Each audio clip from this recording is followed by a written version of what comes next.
میں ایک سادہ سی ایک اور مثال دینا چاہوں گا، اگر میں بہت زیادہ تفصیل میں جا رہا ہوں تو بہت معذرت، لیکن میں پیش کرنا چاہوں گا کہ ایک یورپ امریکہ کے کسی ملک کے اندر بحث ہو رہی تھی، تو میرے پاس بہرحال ایک قضیہ آیا کہ بھئی ایک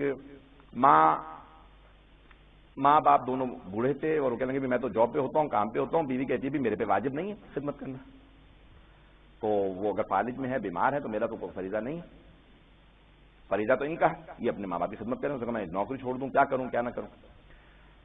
غور سے سنیے گا، مسئلے کو کوئی غلط استعمال نہ کرے، اگر آپ نے صحیح نہیں سنا تو آپ پھر خود کنفیوز ہو جائیں گے۔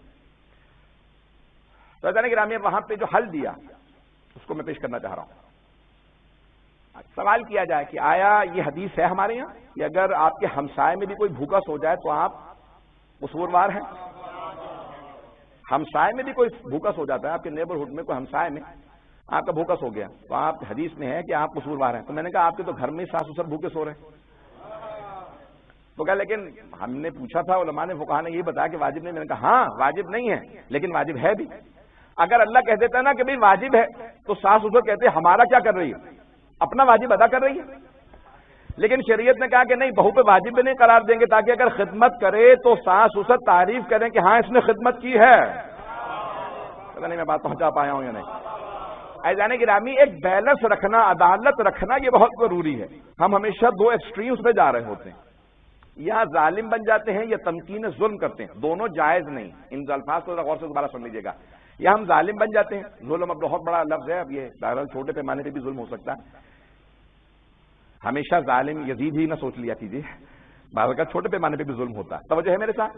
یا ہم ظلم کر رہے ہوتے ہیں یا ہم تمکین ظلم سمجھتے ہیں، یعنی زمینہ ہموار کر رہے ہوتے ہیں، زمینہ فراہم کر رہے ہوتے ہیں کسی کو ظلم کرنے کے لیے۔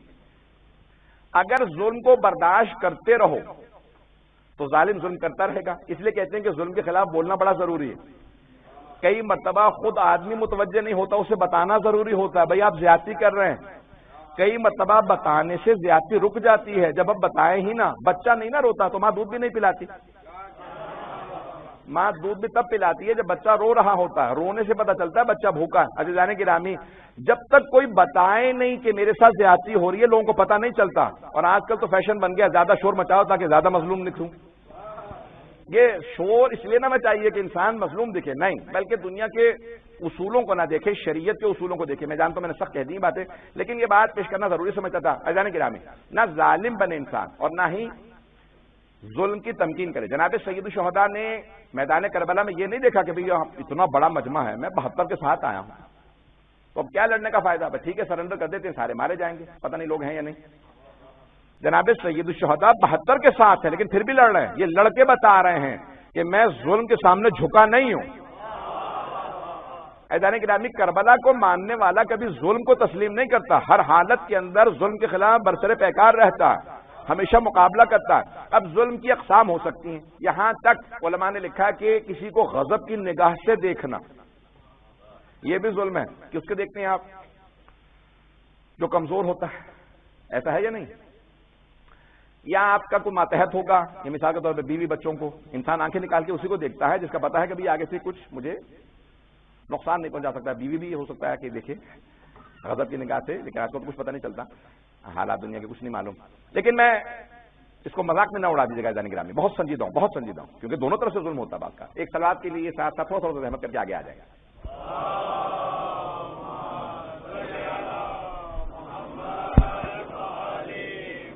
اس سے بہتر انداز سے سلوات کی زحمت کریں اور آگے آگے واقع نہ آئیں گا۔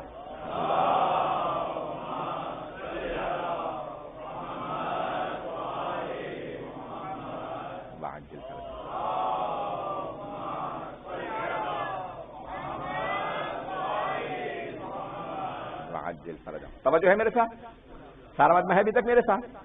عزیزان گرامی اب یہ جناب سید الشہداء نے مقابلہ کیا، یہاں تک ملتا ہے کہ کوئی بچہ بھی میدان کربلا سے بھاگا نہیں ہے، بچہ بھی کوئی نہیں فرار کرتا۔ عزیزان گرامی یہ ہے ظلم کا مقابلہ۔ تو اب یہ انسان ظالم نہ بنے، اب یہ انسان ہمیشہ ظلم سے اسی کو دیکھتا ہے، غضب سے اسی کو دیکھتا ہے، آنکھیں اسی کو دکھاتا ہے جو کمزور ہوتا ہے، کیونکہ جانتا ہے اگر میں نے کسی طاقتور کو آنکھیں دکھائیں تو آنکھیں نکال لے گا۔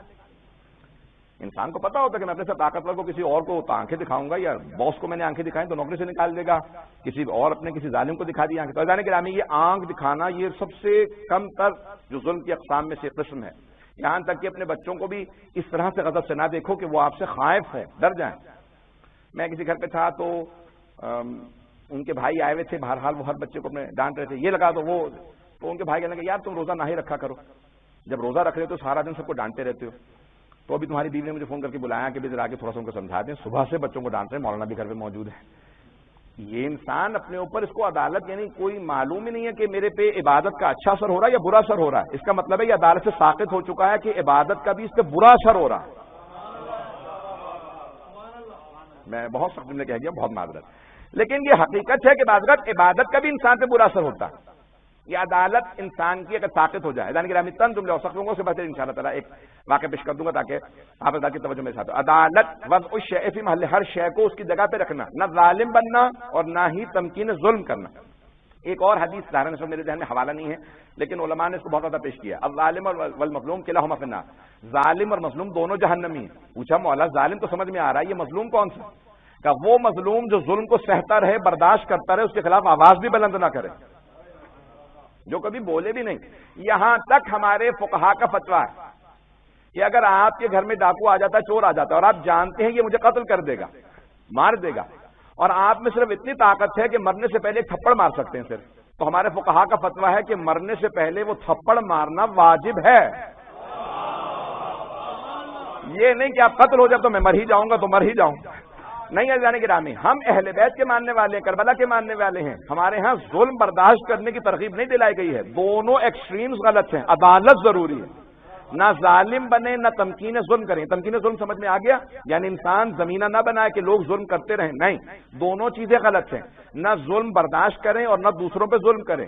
جب دونوں سے آپ بچ جائیں گے تو پھر انسان عادل بن جائے گا۔ اسلام آیا ہے تمام معاشرے کو عادل بنانے کے لیے، اور اگر عدالت کو دیکھنا ہے تو جناب امیر علیہ السلام کے لیے سرور کائنات کی حدیث ہے، یدی وید علی فی العدالت فی القضاء سوا، عدالت میں قضاوت میں میرا اور علی کا ہاتھ ایک سا ہے، ہم جو فیصلہ کرتے ہیں ایک سا کرتے ہیں۔ بچوں کے لیے خصوصاً نوجوانوں کے لیے پیش کر رہا ہوں اس روایت کو، سن لیجیے گا کہ جناب سلمان فارسی جناب ختمی مرتبت کے پاس جاتے ہیں، آپ خرمے کھا رہے ہیں، کہا یا رسول خدا عطا فرمائیے، آپ نے خرمے اٹھائے جناب سلمان کے ہاتھ پہ رکھے، جناب سلمان خیمے سے باہر آئے، گننا شروع کیا تو دیکھا 9 خرمے، فوراً جناب امیر کے پاس گئے، جب ان کے پاس گئے تو وہ بھی خرمے کھا رہے تھے، کہا یا علی عطا فرمائیے، تو مولا نے بھی فوراً بغیر گنے خرمے اٹھائے،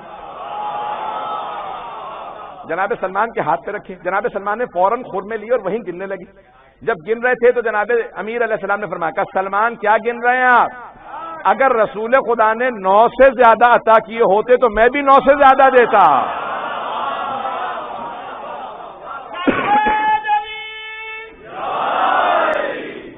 ایسا نہیں گرامی ہے تو ہم آل محمد علیہ السلام کا مانتے ہیں، ہمارے ہاں عدالت رائج ہونی چاہیے، ہر فرد عادل ہو، کہ معاشرے کا ہر فرد اپنے اوپر اتنا تسلط رکھتا ہو کہ کبھی بھی نہ ظالم بنے نہ کسی کے لیے تمکین ظلم فراہم کرے، ہر انسان کا عادل۔ تو اب ہم پرفیکشن بتائیں گے اپنے بچوں کو، تو پہلا لفظ ہے عدالت۔ میں نے 3 الفاظ اور پیش کرنے تھے، مجھے نہیں معلوم میں آج پڑھ پاؤں گا، پورا مکمل کر پاؤں گا، کوشش کروں گا کہ زیادہ وقت نہ لوں۔